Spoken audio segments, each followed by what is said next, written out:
straight out to Marty Caldwell, a certified open adoption practitioner.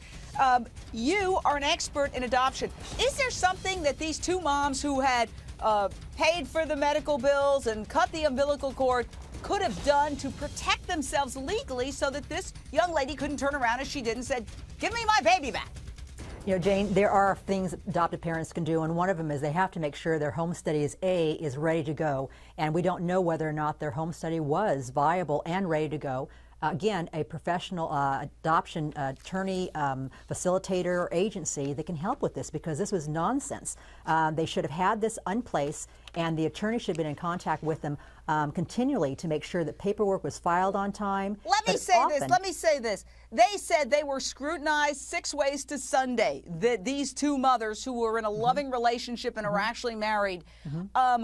I'm talking about, should they have signed the adoption papers while this young lady was still pregnant, as opposed to waiting till after she gave birth? What? You can't do that. I'm not an attorney, but you can't do that. I mean, this woman, the Iowa laws are really great. 72 hours she could have signed, and then shortly after that, she can't rescind on it. She had plenty of time to do that. But if the papers aren't filed, then it leaves it wide open for an adoption disruption, and that's what happened in here. So again, I know, not putting blame on that, but someone's got to be watching that and nurturing that. So where is the adoption professional along the way? That's what I think.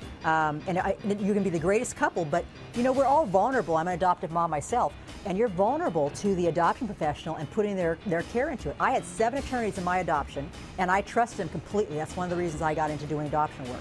But what you're saying is you can't give somebody a contract when they're pregnant and say, sign here, when the child's born, this child's mine. You can't do that. And you know what? Yes, you can't do it. It's illegal. But also, it's unethical, because the bonding has to go on too. I mean, someone has to say hello before they say goodbye to their child. And it sounds like there was some confusion there also, that the birth mom started losing some trust in the adoptive family.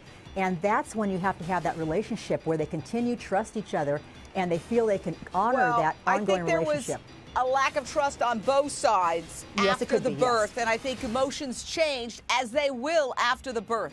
But it's a tragedy. Had the child not been taken from these two women who wanted to adopt, who were days away from adopting, this child would likely be alive today. Let me say it. The child would be alive today. A mess and a tragedy. My heart goes out to baby Gabriel.